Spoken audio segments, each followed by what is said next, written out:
enclave. Once again, if you see me looking off to the side there, I'm just checking my cameras to make sure my package hasn't arrived. I'm so tired of this book, guys. Like, this is like the 5th time I've read through this book. And yeah, I'm so tired of it. I hope we get to finish it today.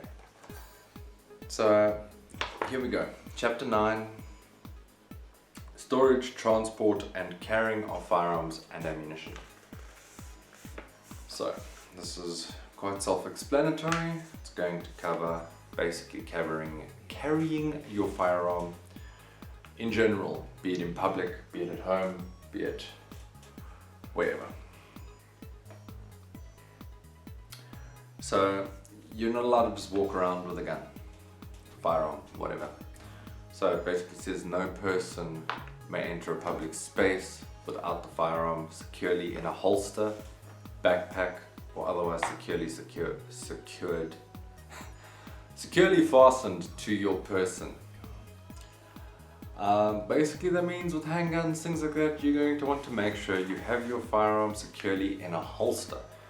Like I previously said, unlike other countries where you might need to apply for an additional permit to concealed carry or carry with your firearm completely invisible to those around you, South Africa actually prefers you do that without a permit. So we don't get a concealed carry permit.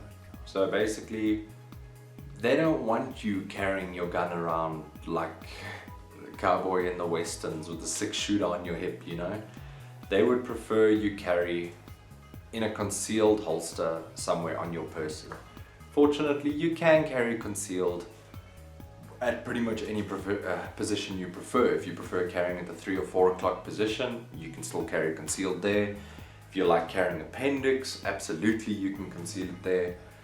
And yeah, it's actually really not that difficult to conceal carry.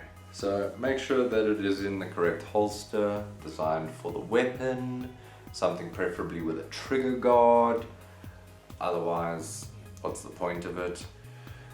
Otherwise, in a rucksack, backpack, you know, fanny pack, things like that. I don't personally recommend that. As John Correa from Active Self-Protection always reminds us, keep your tools on you. And there was actually a robbery / shooting here recently at a Cell C store where the guard had his weapon in a fanny pack around his waist. So in essence, in the exact same position, one would appendix carry. The problem is that he did have a little bit of excess meat, so I assume appendix carrying wasn't comfortable for him or wasn't possible for him. So he then had it in a fanny pack. And I can tell you that if it was me robbing him and not the incompetent people who either had firearms that didn't work or malfunctioning firearms or unmaintained firearms, I can tell you if it was a competent, trained person attacking him with a firearm, he would have been dead 5 or 6 times over. So that is just something I believe, keep your tools on you.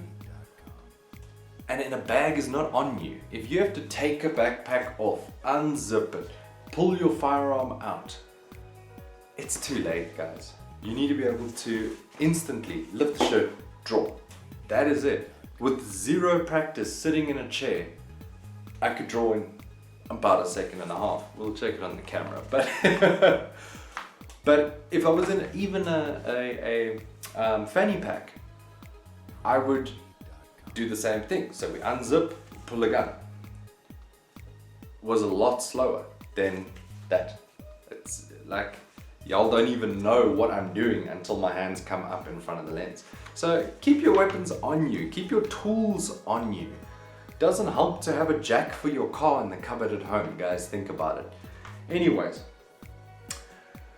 yeah, so you're gonna wanna make sure everything is carried in a case. That is all, okay. So apparently chapter 9 was like 2 lines, and it says make sure that you keep your firearm in a holster that was designed for it. or a box. If you've just purchased your firearm, obviously, and you don't have a holster for it yet, you can carry it in its case.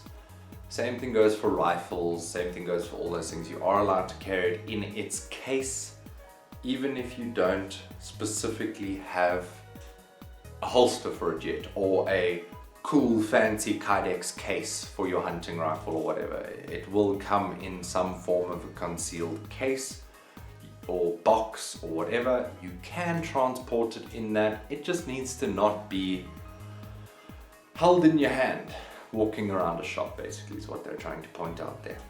So that was pretty much that, section 9, quick and easy, simple, easy peasy, whoop-de-doo. But I did look ahead a little bit, and chapter 10 is a whole page. So we're gonna get through that now. We'll obviously be back in a second. We're just gonna restart the video and move on. So yeah, as always, thank you guys for watching. This was deceptively quick and simple. So yeah, thanks for watching. As always, please like, comment, share, subscribe. Check out the annotations at the end here for another video. And as always, peace out.